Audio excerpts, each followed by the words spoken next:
Fellas, today we're going to be going over how to navigate the new destination for Edge of Fate, Kepler. Now, don't think of this as like a campaign guide. This is actually more of how this area and destination works, including the ability to do focus loot, the ability to obtain tier 4 and tier 5 weapons, the materials, the side quests, the world tiers, the Sieve Activity, and the secrets. So think of this as your complete guide to the Kepler destination. Now, starting off, you've got your campaign, and in order to access this destination, well, you have to do the campaign first. And there are two base difficulties, the same base ones we've had since the Witch Queen. We've got Brave, which is your normal difficulty, and then we have Legendary, which sets you at -20 under power and is the best option to get you raid ready. The other good thing about doing the Legendary version is that you do get the guaranteed exotic armor piece for the class you're doing the campaign on when you finish. Now, what is different about this Legendary campaign versus what we've done in the past is at the end of it, you don't just get a bunch of pieces of armor dropped on you,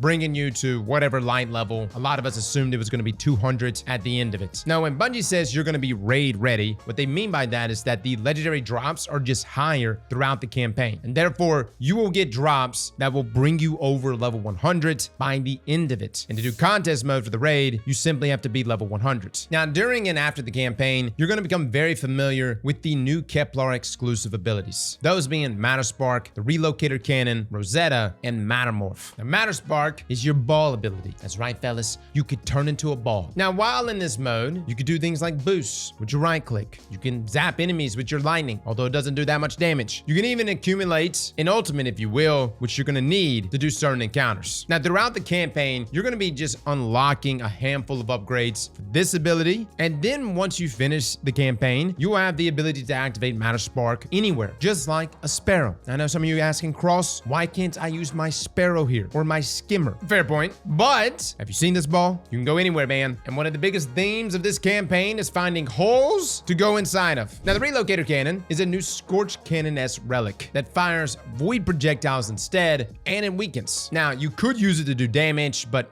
that's not really its point. Its main ability is teleportation. Throughout Kepler, there are these pads that look like this, and when you shoot them with the Relocator Cannon, it activates nearby teleporters, and then will open up a teleport on a pad, allowing you to bypass whatever barriers are in front of you. Now, there are many puzzles around Kepler that use this ability, oftentimes incorporating these floating machines that are used to redirect Relocator shots. Next, we have Rosetta, which is a pretty straightforward ability. It mainly acts as a key to interact with various panels around a destination. You'll use it to open doors, and as you level up Rosetta, you'll be able to unlock more and more doors, providing you access to new locations. Then finally, we have Mattermorph, a strand melee ability activated by squishing one of these pods. Now, doing this replaces your melee ability with Mattermorph for 30 seconds. And the melee ability itself is mostly used for secrets and platforming. Now, while looking around Kepler, you'll occasionally see objects like this that have this faint green overlay. These are objects that you can hit with Mattermorph and will cause them to move,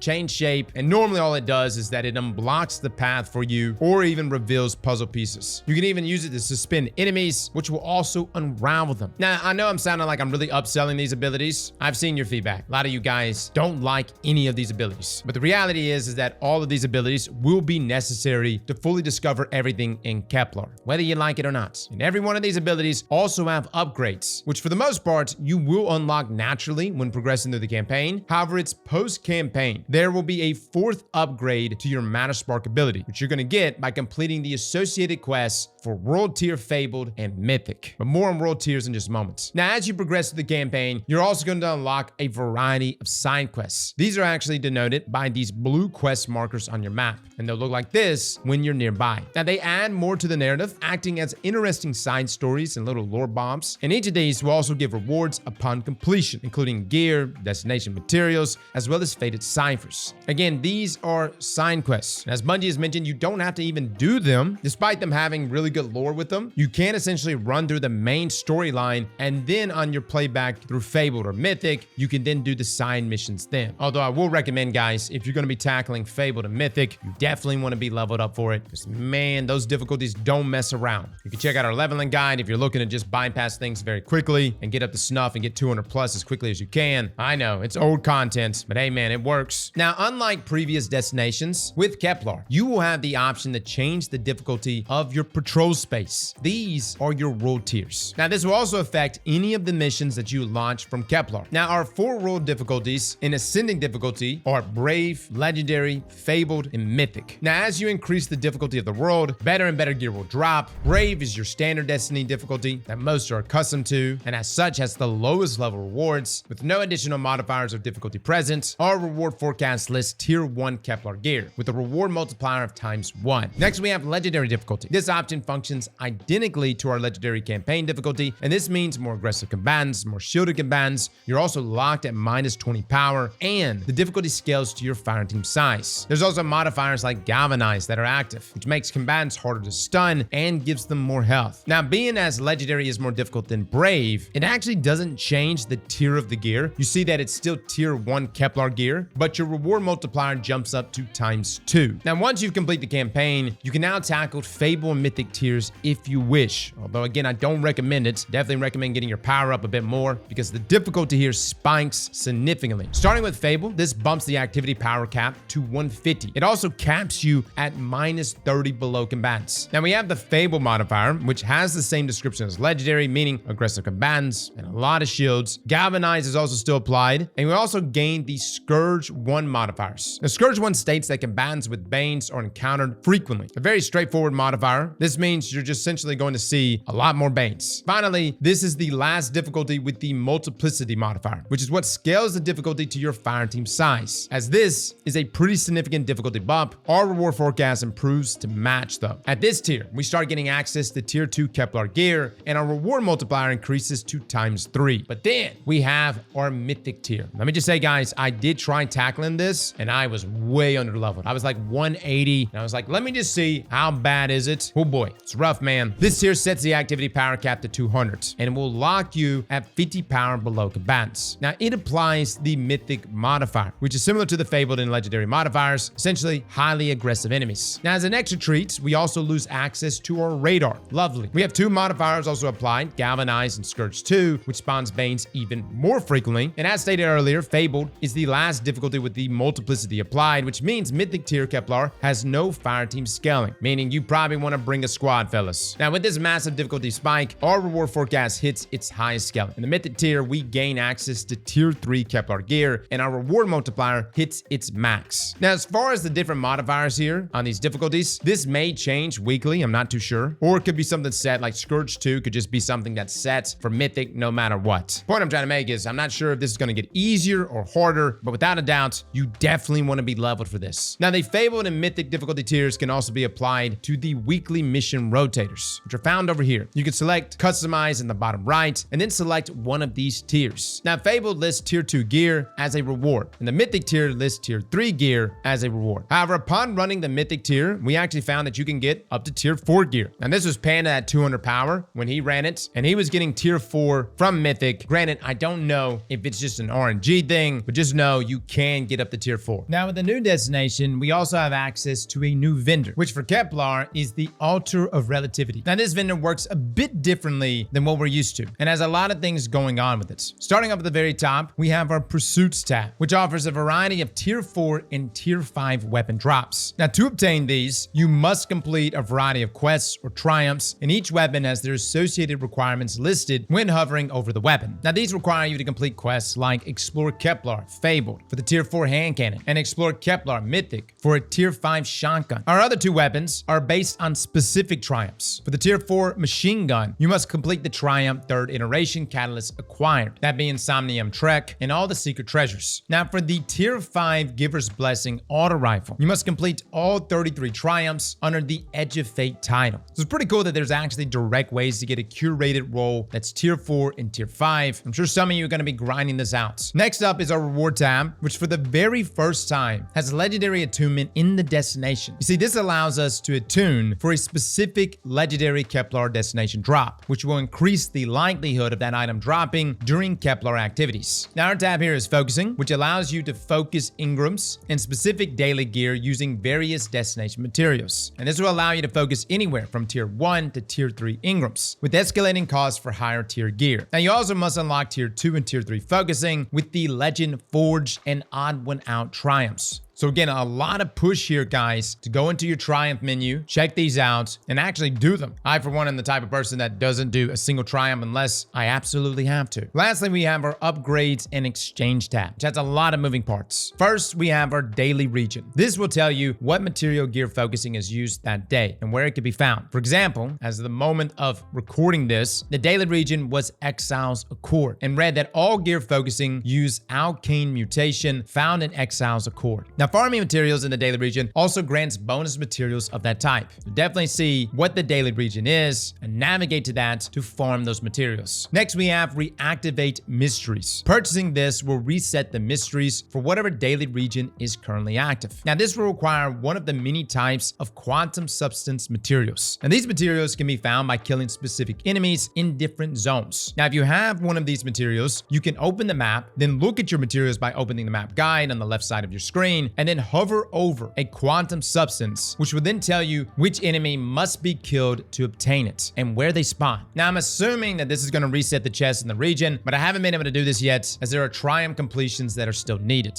Next, we have our Kepler gear tier upgrades. Guys, this upgrades all Kepler gear tier drops by +1 and +2. However, to be able to unlock these, you must be 350 power for the first upgrade and then 450 power for the second upgrade, which is a hell of a lot of grind.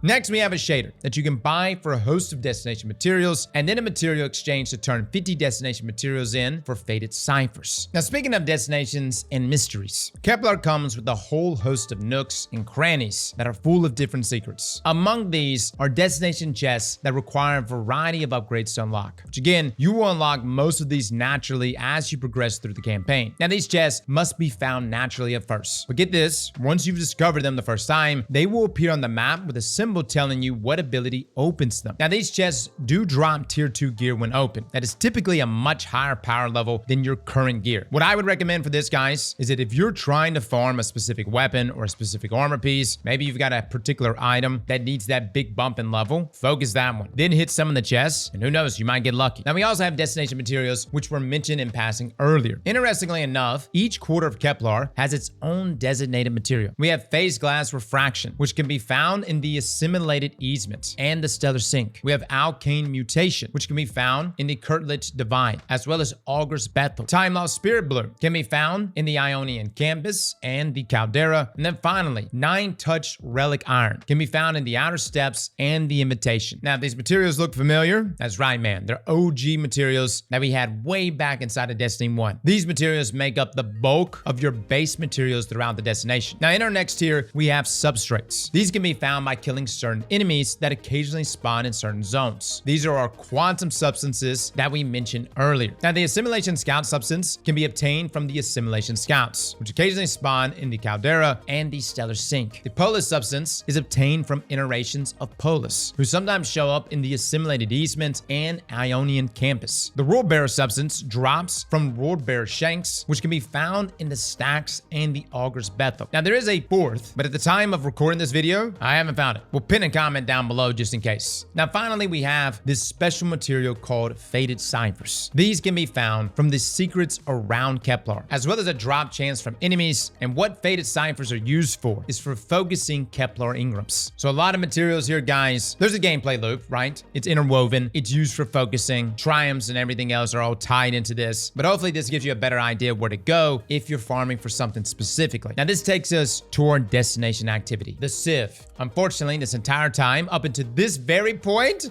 I finally learned how to say it right. Good Lord, you guys let me walk around for like the past 48 hours saying Sieve like an idiot. I'm not gonna lie though, Sieve sounds better. Just saying, man. Now, this activity unlocks after finishing the campaign, but it's only around at certain times of the day. Now, to see when the next Sieve will start, or if one is even currently active, you can hover over the icon right here on the map. Now, this activity is fairly straightforward. Drifter will see you through a handful of encounters consisting of either defending a drill or defeating a boss. And these alternate back and forth with minor mechanic changes between them. For example, one drill event sees you blowing up servitors that are shielded with matter spark shields, while another one will see you charging pylons that vandals drop upon death. Now, the boss encounters function similarly. Damage the boss until a health gate is broken, and then handle the minor mechanics that follow. Now, sometimes you need to discharge a matter spark shield on a boss, and sometimes you need to kill marked enemies and drones. Continue doing these encounters until Vex crystals spawn in the center, with the center lightning structure blocked off by a Vex shield. Now, this denotes the final encounter before your loot. You'll then have a very short amount of time, and you're essentially just playing Gambits. That's right, guys. It's like another version of Gambits. A horde of Vex will spawn, they'll drop motes on death. You can then hold up to a max of 10 motes, and then you want to dunk these motes into the Gambit receptacle in the center of the map. Now, once you fill the bar to full, the encounter will finish, and you'll get your loot. Several chests will then spawn in the center, including one very large chest, which will award you with an Edge of Fate exotic armor piece. This is a great way, guys, to get the exotic armor pieces on your other classes without having to run through the legendary campaign if you're looking to get a campaign skip, or just take your time, but get the exotic armor piece right now. So fellas, that's it, man. That's essentially everything about Kepler, its destination, its materials, triumphs. There are some things that we're still going through, and I've even seen some discoveries in regards to the exotic catalyst for the new exotic hand cannon. We'll probably be putting out a separate video for that one, but if you haven't checked out our video on how to get the new exotic hand cannon, feel free to check that out, guys. We'll have a link to that in the description below. Well, fellas and ladies, thank you all for coming and watching, and as always, Slap that like button like your mama told you right.